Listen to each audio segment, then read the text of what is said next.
ముఖ్యమంత్రి కావచ్చు, మంత్రి కావచ్చు.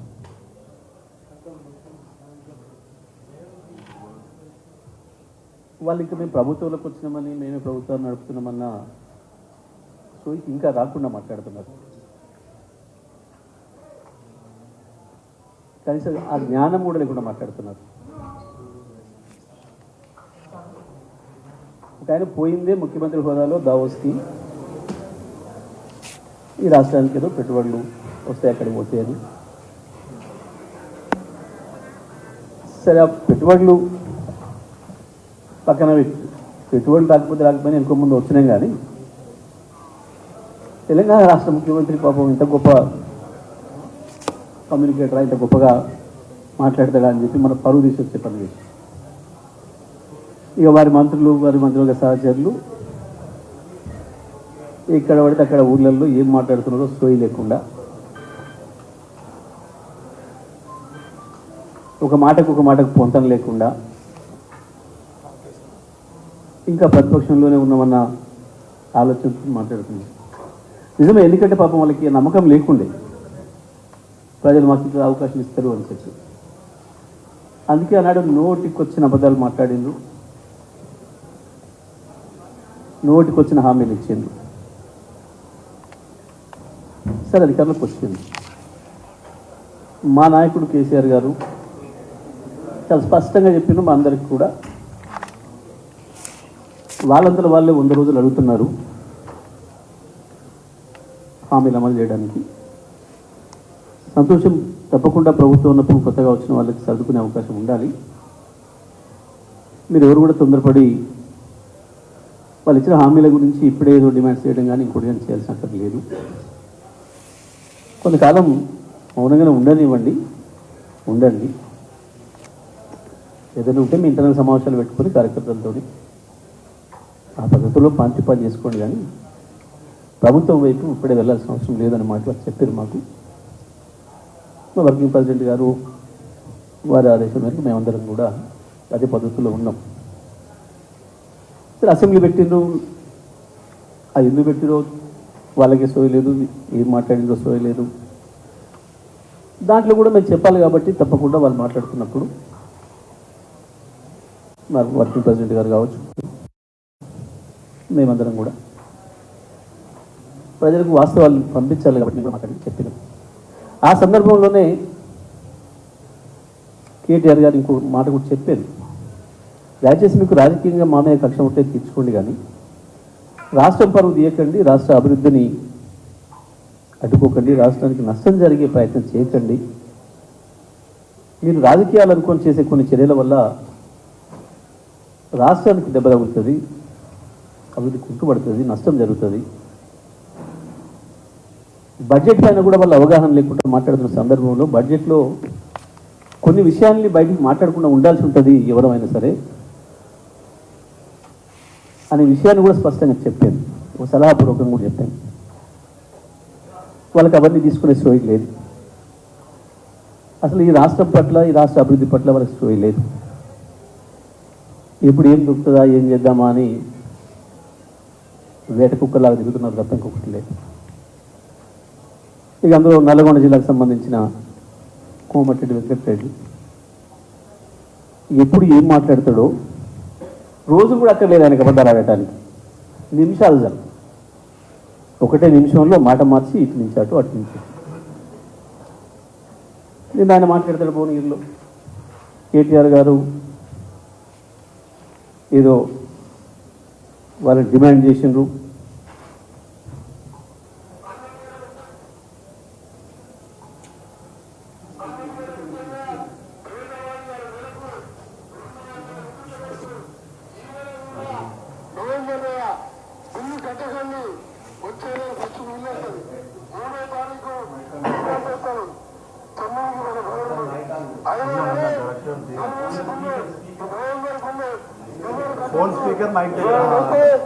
వెంకటరెడ్డి గారు చెప్పండి కట్టొచ్చని చెప్పి మేము బాగా అర్థం చెప్పండి, ఈ నెల బిల్లు కూడా రద్దు చేస్తున్నాం మేము.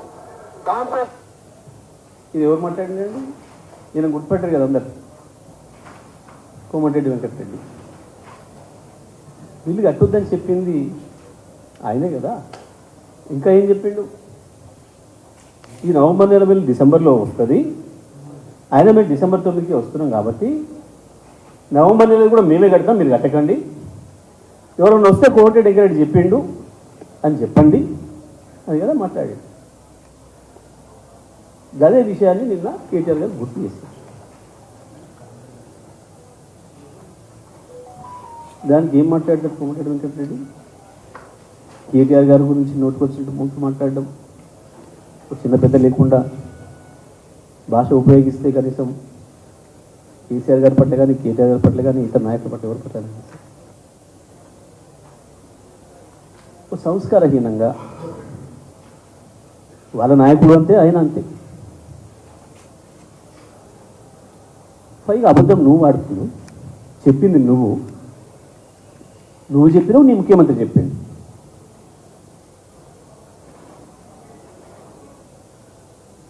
ఇంకా పైగా బీఆర్ఎస్ పార్టీని 14 ముక్కలు చేస్తా, 39 ముక్కలు చేస్తా. నువ్వు కాంగ్రెస్కే కోవత్తు అని చెప్పి నీ పార్టీలోనే చాలామంది మొత్తుకున్నారు. తమ్ముని ముందే బీజేపీలో పంపించి ఒకవేళ బీజేపీ వచ్చే పరిస్థితి ఉంటే నేను వెనకమ్మడి వస్తా, నువ్వు ముందు పోమని చెప్పి తోలి కాంగ్రెస్కు ద్రోహం చేసి బీజేపీలో పోయిన నీ తమ్ముడికి ఓట్లు వేయమని చెప్పి కాంగ్రెస్లో ఉండి రాజకీయ వ్యభిచారం చేసింది నువ్వు. ఇటువంటి నీచ పనులన్నీ చేసేది మీరు అన్నదమ్ములు. సొంత పార్టీకి ద్రోహం చేయడం, మళ్ళీ ఇటేదో మంచిగా నడుస్తుంది అని చెప్పి మళ్ళీ ఇళ్ళ తెచ్చుకొని తమ్ముని.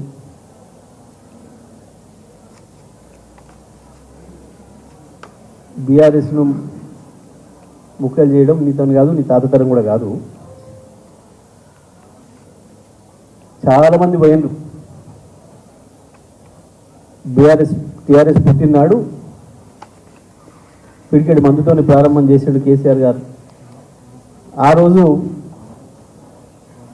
ఆదిలోనే గొంతు నొక్కేస్తా అని చెప్పి ఇప్పుడు మీ బాసుకు బాసు చాలా మాట్లాడింది. అయ్యాల మగలు పుట్టింది పుబ్బలో పోతుంది ఉంటుందా, గిదంతా కేసీఆర్ నడుపుతాడా, చాలా మాట్లాడింది.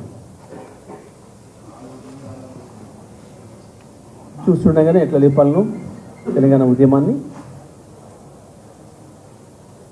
ప్రజల్లో తీసుకొచ్చిండ్రు.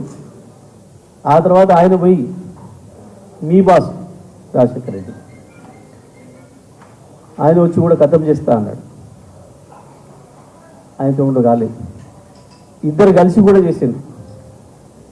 పైకి రాజకీయ శత్రువులైనా కేసీఆర్ గారిని ఖతం చేస్తామో అని చెప్పి ఇద్దరు కలిసి, ఆంధ్ర రాష్ట్రానికి సంబంధించిన మాజీ ముఖ్యమంత్రులు ఇద్దరు కలిసి కూడా కుట్రలు చేశారు. ఎన్నికలలో లోపాయకారిగా ఒప్పందాలు చేసుకొని పనిచేసిండ్రు. ఉద్యమాన్ని నిలబెట్టడానికి కేసీఆర్ గారు ఎత్తుగడలో భాగంగా తీసుకొని తెచ్చిన ఉప ఎన్నికల్లో ఎట్లయినా ఏం లేదు, తెలంగాణని ఖతం చేయాలి, తెలంగాణ గొంతు నొక్కేయాలి, తర్వాత నువ్వు వచ్చినా ఏం లేదు నేను వచ్చినా ఏం లేదని చెప్పి కూడా పలుకొని ఇద్దరు ప్రయత్నం చేస్తే కూడా సాధ్యం కాలేదు. మీ పగల్వాళ్ళు మాని ప్రజలు అడుగుతున్నది మీ హామీల గురించి, అది చేయండి. హామీలు అడుగుతారు, దీంట్లో నుంచి తప్పించుకోవడం కొరకు చేసే డ్రామాలలో భాగంగా ఇవన్నీ మాట్లాడుతున్నారు. నువ్వు పోయిన రివ్యూ అధికారిక రివ్యూ, దాంట్లో ప్రజలకు చెప్పాల్సింది నువ్వు ఇచ్చిన హామీల్ని ఎప్పుడు అమలు చేస్తావు, ఏం చేస్తావు. అప్పుడే యూరియా బస్తాలకు లైన్లు పెడుతున్నారు ప్రజలు. మళ్ళీ గుర్తు చేస్తున్నావు నీ పాత ప్రభుత్వం రోజుల్ని. సిగ్గుండాలి కదా మాట్లాడేటప్పుడు. నువ్వు పోయిన కాడ పక్కనే రైతులు యూరియా కొరకు లైన్లు పెట్టి చెప్పులు పెట్టిపోతున్నారు. మొదలైంది మళ్ళీ రాజ్యం. ప్రజలు తేరుకుంటున్నారు ఇప్పుడు, అరే ఎట్లా జరిగింది పొరపాటు అని. కాలువల నీళ్లు పోయినాయి, కరెంటు పోయింది, రైతులకు మళ్ళీ చెప్పులు లైన్లో పెట్టుకునే దుస్థితి వచ్చింది రోడ్ల బస్తాల కొరకు. అప్పుడే మేము ఏదో హామీ నెరవేర్చినాం. అసలు నువ్వు మొదలు పెట్టలే. ఇంకా రైతు బంధు నీవు నీ ముఖ్యమంత్రితో సహా డేట్లే చెప్పిండు. ఇంక మేము అడగటం లేదు, రైతులే మాట్లాడుతున్నారు. రైతులు మాకు చేస్తున్నారు ఫిర్యాదు. సార్ రోజు ఎదురు చూస్తున్నాం, సెల్ ఫోన్స్ అప్పుడైతే మేము రైతు బంధు అని ఆశపడుతున్నాం, చూస్తే ఎక్కడెక్కడో యాడ్స్ వస్తున్నాయి, మెసేజ్లు, అసలు మాత్రం వస్తలేదు. జనం మీరు మాట్లాడాలి సార్ అని చెప్పి ప్రజలు మమ్మల్ని కోరుతున్నారు. తప్పకుండా ప్రతిపక్షంగా ఉన్నాం కాబట్టి మా బాధ్యత. అది కూడా మీలాగేం చెత్తబాబుడు రావుతలేము మేము. ప్రభుత్వాన్ని సమయం చెప్పండి, రైతులకు ఎప్పుడు ఇస్తారో, ఆ రుణమాఫీ ఎప్పుడు చేస్తారో సమయం మాత్రమే చెప్పమని అడిగినాం తప్ప మీలాగా మేమేం రోత మాటలు మాట్లాడలేదు. ఎప్పుడు మాట్లాడాం కూడా. మీరు ఎన్ని రెచ్చగొట్టినా మీ చేతగంతనం, మీ పరిపాలన చేయరాని మీ రండతనంతో ఏం చెత్తబాబుడు ఆగినా మేము పద్ధతిని ఏమిటాం, పద్ధతిని అడుగుతాం.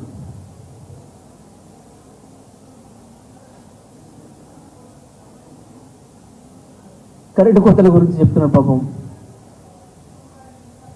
మెయింటెనెన్స్ కొరకు మీరు అందరూ కూడా చూస్తున్నారు గత 10 సంవత్సరాలు. మెయింటెనెన్స్ కొరకు ఎక్కడనైనా కాసేపు పవర్ తీసేయాల్సి వస్తే 1-2 గంటలో ఆ ప్రాంతం నుండి ఏఈ, ఇంకొంచెం పెద్ద పరిధి అయితే డిఈ సమాచారం ఇచ్చేటోడు అక్కడికి కన్స్యూమర్స్కి. ఇగో ఈ మన చిక్కడపల్లి ఏరియాలో ఫలానా గంట సేపు ఈ టైం నుంచి ఈ టైంకి పవర్ ఉండదు, వినియోగదారులు సహకరించండి, ముందస్తు సమాచారం ఇస్తున్నాం. లేదా ఇక పంజగుట్టలో పలానా ప్రాంతంలో ఈ సమయానికి ఈ సమయం ఉండదు, మెయింటెనెన్స్ కొరకు ఆపుతున్నాము అని చెప్పేవాళ్ళేమో. పాపం ఇప్పుడు మంత్రి చెప్తున్నాడు ఏకంగా రాష్ట్రం మొత్తం లేదా హైదరాబాద్ మొత్తం 2 గంటలు మెయింటెనెన్స్ పోతుంది. మెయింటెనెన్స్ అనేది మొత్తం హైదరాబాద్ సిటీకి ఒక్కరోజు చేసిన చరిత్ర ఇప్పుడు లేదు, చెయ్యరు. మెయింటెనెన్స్ అనేది ప్రజలకు కూడా చెప్పాలి. మెయింటెనెన్స్ అంటే ఒక కరెంట్ ఫీడర్ ఏదైతే ఉంటుందో ఆ ఫీడర్ ప్రాంతంలో చెట్లు ఏదైనా పెరిగి లైన్లకు అడ్డం పడుతున్నో ఇబ్బంది పడుతుంటేనో ఆ చెట్లు కొట్టడానికి, లేదా కొత్త ట్రాన్స్ఫార్మర్ కానీ ఇంకోటి కానీ బిగించినప్పుడు దానికి కనెక్షన్ ఇవ్వటానికి, కొత్త లైన్ వేసినప్పుడు దానికి కనెక్షన్ ఇవ్వడానికి, ఆ పని మొత్తం పూర్తి చేసి కనెక్షన్ ఇవ్వడం కొరకు కాసేపు ఫీజు తీస్తారు. మెయింటెనెన్స్ అని దీన్ని అంటారు. సో దీన్ని అక్కడ స్థానికంగా ఉండే అధికారులు చెప్తారు.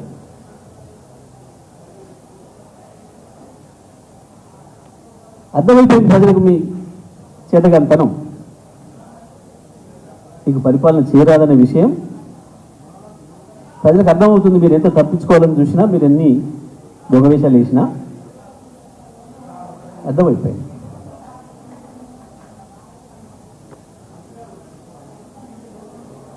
నాగార్జున సాగర్ మరి కేఆర్ఎంకి అప్పగిస్తూ ఒప్పుకొని వచ్చింది. కొట్లాడతారా? దమ్ముందా?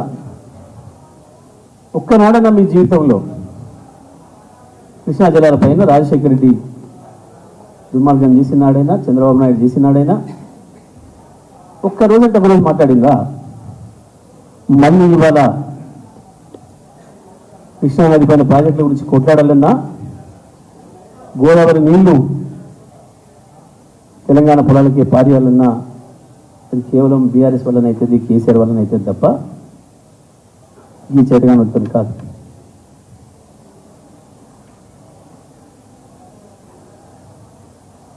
ఓవైపు కాంగ్రెస్లో ఉంటుంది మోడీతో సంబంధాలు, వాళ్ళ నాయకుడి పైన అదాన్ని నిలుపుతాడు, ఈయన అదాన్ని కలిసి వస్తుంటాడు. అదనే ద్వారా మోడీకి సమాచారం ఇస్తుంటాడు.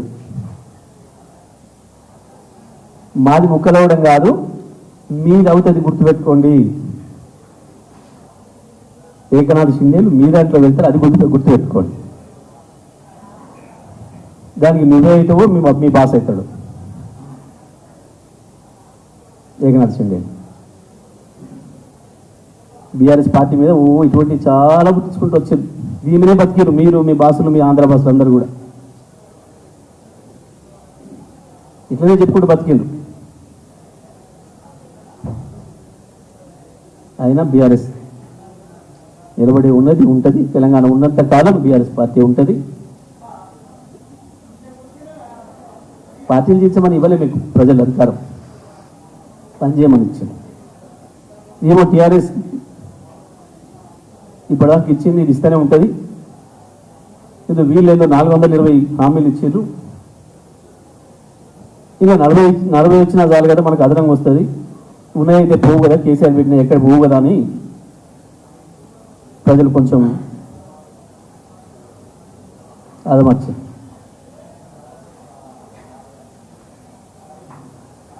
ఇప్పుడు దాంట్లో నుంచి బయటపడడానికి ఈ చిల్లర మాటలు, చిల్లర చేష్టలు, చిల్లర వేషాలు ఇవి మానుకోవాలి. ఇప్పటికైనా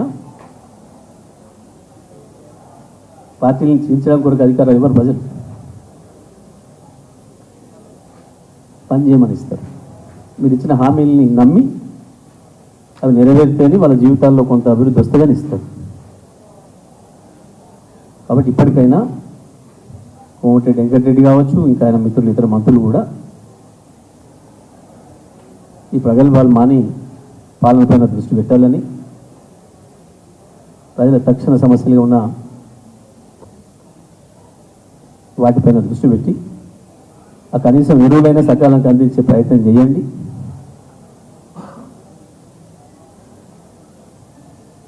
రైతు బంధులు, రుణమాఫీలు, గ్యాసులు, విద్యుత్ ఛార్జీల మాఫీలు, వాటిపైన దృష్టి పెట్టాలి తప్ప ఇది కాదు. ఈ కేవలం ఏదో బీఆర్ఎస్ని చీల్స్తామని చెప్పేదాంతోనో, బీఆర్ఎస్ చీల్చడంతోనో ప్రజల నుంచి తప్పించుకుంటామని అనుకుంటే మీ అమాయకత్వం అవుతుంది. మీరు మమ్మల్ని చీల్చడం కాదు, ప్రజల్ని మిమ్మల్ని చీల్చి చెండాడతారు. అది గుర్తుపెట్టుకొని పనిచేయాలని చెప్పి హెచ్చరిస్తా ఉన్నాం.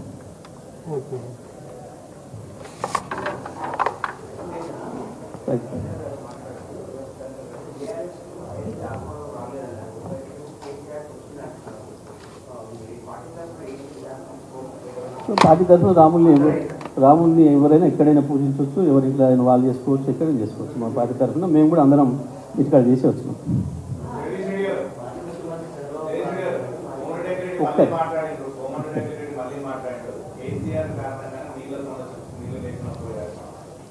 నీకు చేత కాబట్టి మరి కేసీఆర్నే ఉంచు, నీళ్ళు ఎట్లా ఇస్తావు చెప్తాడు కదా. నీ రెండతనానికి కేసీఆర్ ఎందుకు పెడతావు? ప్రజలు నువ్వు మునగానే ఉరుకుతానే ఆయనకంటే స్పీడ్గా ఉరుకుతానంటేనే కదా నీకు ఇచ్చింది. కేసీఆర్ అప్పు చేసిండు, కేసీఆర్ తాళం వేసిపోయిండు, మేము తాళం వేసి వచ్చినాం అప్పుడు ఆయనకి.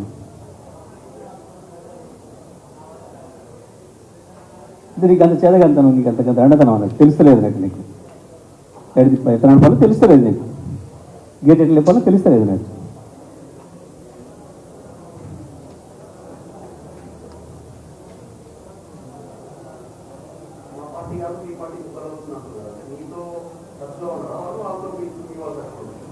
ఎవరు మోడీని కలిసి వచ్చారు?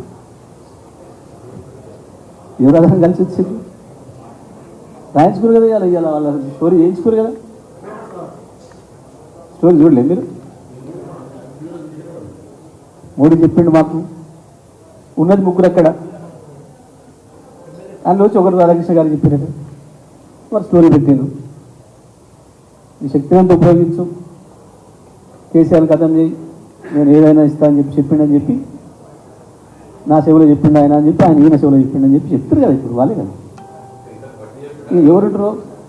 అందుకే నేను ఏమంటాను, మీ దాంట్లో ఉంటారు సిండియల్ అని చెప్తున్నా కదా. వాళ్ళిద్దరేనో ఈయనేనో మాట్లాడిన ఆయన. ఎందుకంటే గతంలో వీలే కదా అన్నది. 25 కోట్లు పెట్టి కొనుక్కొచ్చుకున్నాడని ఎవరు, మా దాంట్లో అమ్ముడు పోయేటోళ్ళు ఉన్నారని ఎవడు, ఏమి దాన్ని పనికిరాడని ఎవడు, ఏదో ఏదో గంగగిరి అది వేసుకొని వచ్చిందని ఒకడు వీళ్ళు కదా మాట్లాడుకుంది, మేము కాదు కదా. కాబట్టి వాళ్ళే ఉంటారు ఎవరెవరు. ఇటు ఈయన చెవులు చెప్పిండు అని చెప్పి రహస్యంగా ఈయన వదిలేదు, అవతల బండి సంజయ్ కూడా అది చెప్పిండు. ఇద్దరు ఓపెన్గా మాట్లాడుతున్నది కదా, అందులో మీకు అర్థం కాని విషయం ఏముంది ఇంకా.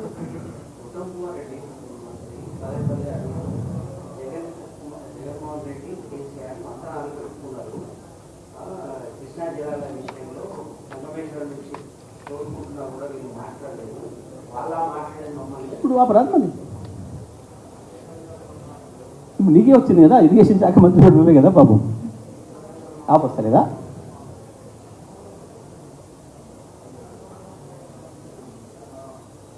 అయిపోయింది కదా, నువ్వు నేను వస్తానని కదా నీకు ఇచ్చింది, ఊరుకు అన్నీ కదా పక్కనే కదా ఆపు.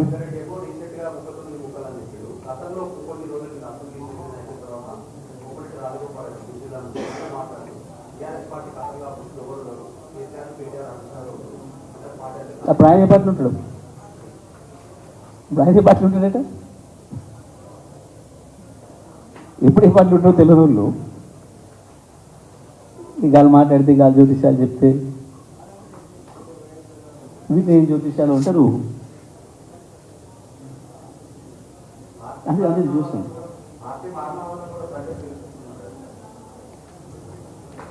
గెలిపిస్తుంది, అందుకని ఆయన మళ్ళీ కూడా ఇంకా దీంట్లో రెడీ చేస్తున్నాడు అని దీంట్లో పోతున్నాడు. నేనేం మారుతానంటే అసలే నేను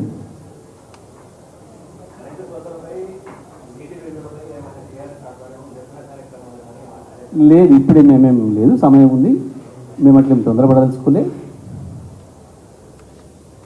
నేను చేసే పని కూడా లేదనుకుంటున్నా, ప్రజల్లో చైతన్యం బాగుంది మన దగ్గర. కానీ ప్రతిపక్షంగా ప్రజలు మమ్మల్ని అడుగుతున్నారు, మీరు మాట్లాడాలి అని చెప్పి అడుగుతున్నారు, అది వాస్తవం. మా దగ్గరికి వస్తున్నాయి కాంప్లైంట్, మా దగ్గరికి ఎందుకు మీ దగ్గర కూడా వస్తున్నట్టు తెలిసింది నాకు, మిమ్మల్ని కూడా అడుగుతున్నట్టు. ఎవరైనా ప్రశ్న మాట్లాడేటప్పుడు మీరు అడగండి, మీరు కూడా ఎందుకు అడుగుతలేరు అని చెప్పేసి అంటున్నట్టు మాకు కూడా సమాచారం ఇస్తారు ప్రజలు.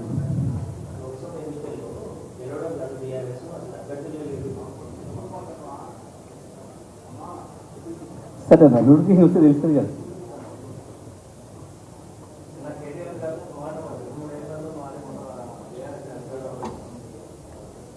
గతంలో వచ్చిన చరిత్రలు ఉన్నాయి కదా రాకూడదనేది.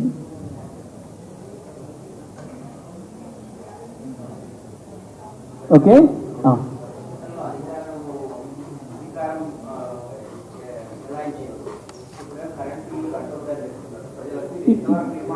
ఇప్పుడే మీరు విన్నారు, మీకు అందుకే చూపించిన ఆయన కోమటిరెడ్డి వెంకరెడ్డి అని గుర్తుపట్టారు కదా మీరు.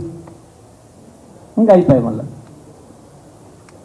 ఆయన ఏం చెప్పిండు, నవంబర్ నెల కూడా కట్టొద్దు అని చెప్పిండు ఆయన. డిసెంబర్ అయిపోయింది, జనవరి వచ్చింది. ఆయన చెప్పిండు, వాళ్ళ బాస్ కూడా చెప్పిండు. అయ్యా ఎన్నికలు వస్తే అని చెప్పాను, వస్తే మీరు వస్తే ప్రజలు అప్పుడే సిద్ధమవుతున్నాడు అని చెప్పిండు అంతే. అరే ఇప్పుడు మళ్ళీ వచ్చినా మేము గెలుస్తామని అంటాం డెఫినెట్గా, ఎందుకంటే పార్లమెంట్ ఎలక్షన్స్ వస్తున్నాయి, పార్లమెంట్లో మేము గెలుస్తామని చెప్తున్నాం. దానికి మేము ప్రభుత్వాన్ని చేస్తామని చెప్పలేము, మేము ప్రభుత్వాన్ని చేస్తామని అన్నప్పుడు మీరు మాట్లాడుతున్నారు. ఎన్నికలు వస్తే మేమే గెలుస్తాం, అయిపోయింది. ఎందుకంటే అది చదవంతనం, ప్రతిదానికి కేసీఆర్ అడ్డం మాకు, అది రాకపోతే కేసీఆర్ అని, ఇది రాకపోతే కేసీఆర్ అని ఇస్తలే. మేము అధికారంలో ఉండేవాడు అంటే దానికి అర్థం ఉంది. ఇప్పుడు నువ్వు అడగనివాడి నీకు పని చేయకపోతే దానికి కేసీఆర్ అడ్డం అంటే ఎట్లా? అంటే దాని అర్థమైంది మీకు పరిపాలన చేస్తలేదు అని కదా. దాని వచ్చేందుకు అడుగుతలేడు నవీన్ మరి వాళ్ళు వినొస్తున్నట్టు. కానీ అవి జూరు ఇస్తలేరా? ఓకే రైట్, ధన్యవాదాలు.